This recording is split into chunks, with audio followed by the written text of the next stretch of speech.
Anda pernah nggak sih ngerasa udah ngomong panjang lebar, jelasin ini itu, tapi kok kayaknya orang di depan kita nggak nyambung? Kita semua pasti pernah ngalamin itu. Nah, di sini kita bakal bongkar bareng-bareng sebuah cetak biru semacam blueprint gitu buat bicara yang benar-benar efektif. Kerangka ini bisa jadi ngubah cara orang lain dengerin Anda loh. Yuk, kita mulai aja. Ada satu kutipan keren dari George Bernard Shaw, dan ini jujur nusuk banget. Katanya gini, masalah terbesar dalam komunikasi adalah ilusi bahwa komunikasi itu telah terjadi. Coba deh renungin sebentar. Artinya apa? Sering banget kita mikir, oke, udah ngomong, beres. Padahal yang kita lakuin cuma lempar-lemparan kata aja, belum tentu nyambung. Nah, ilusi ini nih yang mau kita bedah bareng-bareng. Kenapa ya pesan yang kita kirim itu sering banget beda artinya pas diterima sama orang lain? Kalau kita bisa paham ini, wah ini langkah pertama banget buat jadi komunikator yang jago. Coba lihat deh, komunikasi itu ternyata ada tahapannya, nggak cuma satu langkah. Pertama, kita kirim pesan. Oke, cek. Tapi kedua, pesan itu diterima nggak? Ketiga, kalaupun diterima, dipahaminya benar nggak? Dan yang paling penting, langkah keempat, tujuan kita ngomong itu tercapai nggak? Jadi, ini tuh lebih dari sekedar ngomong kan? Jadi ini dia nih kuncinya. Cuma karena Anda udah ngomong, itu belum tentu berarti Anda udah berkomunikasi. Nah, biar nggak kejebak di ilusi itu terus, kita butuh kerangka yang jelas. Kita butuh sebuah cetak biru. Oke, kita masuk ke pilar pertama dari blueprint kita. Bangun semuanya di atas logika. Ini fondasinya, benar-benar hal pertama yang harus kita pikirin sebelum mikirin yang lain-lain. Penalaran logis itu apa sih? Gampangnya gini, sebelum Anda ngomong, coba tanya ke diri sendiri dulu. 1. Apa sih inti yang mau saya sampaikan? 2. Kenapa orang lain harus peduli sama ini? Kalau dua pertanyaan ini nggak bisa dijawab dengan jelas, pesan kita ya bakal ngambang kemana-mana. Logika itu ibarat arsitekturnya, kerangkanya. Jadi, ingat ya, sebelum mikirin kata-kata puitis atau keren, pastiin dulu fondasinya kuat. Pesan yang punya tujuan jelas, itu kayak bangunan yang kokoh. Mau ada badai argumen kayak gimana pun, dia bakal tetap tegak berdiri. Oke, fondasi logika udah kuat. Tapi, kalau cuma logika doang, pesannya jadi dingin, kaku. Kita butuh jembatan. Jembatan yang nyambungin logika kita ke hati dan pikiran orang yang dengerin. Nah, jembatan itulah pilar kedua kita. Empati. Empati itu bukan cuma soal, aduh kasihan ya, bukan itu.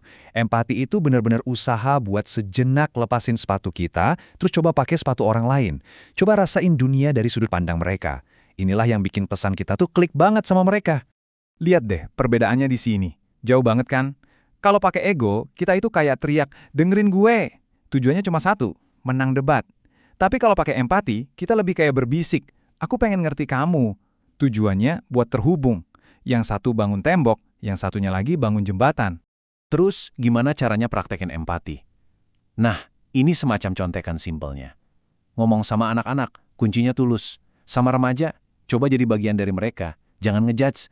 Sama orang dewasa, harus masuk akal. Nah, kalau sama yang lebih tua, para orang tua kita, ya harus hormat. Intinya, setiap audiens itu punya kunci pintunya masing-masing. Tugas kita, yang nyari kunci yang pas. Oke, kita udah punya fondasi logika yang kuat. Udah punya jembatan empati buat nyambungin. Sekarang, kita butuh kendaraannya kan? Kendaraan buat nganterin pesan kita ini adalah pilar ketiga, bahasa yang tulus. Ketulusan itu ibarat detak jantung dari pesan kita. Ini bukan soal milih kata-kata yang paling canggih atau paling intelek, bukan. Ini soal ngomong dari hati. Orang itu nggak nyari yang sempurna kok, mereka nyari yang jujur. Dan kejujuran itulah yang nancep di hati. Dan kutipan ini benar-benar ngerangkum semuanya. Orang itu bakal lupa apa persisnya yang kita bilang, tapi mereka nggak akan pernah lupa gimana kita bikin mereka ngerasa. Dampak emosional itu jauh lebih awet daripada kata-katanya. Koneksi dari hati itu umurnya lebih panjang dari argumen sepintar apapun.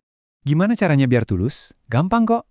Mulai dari bahasa yang simpel dan jelas, kalimatnya pendek-pendek aja, hindari istilah-istilah aneh yang cuma kita yang ngerti, kasih contoh yang nyata, dan yang paling penting, lihat reaksi lawan bicara kita.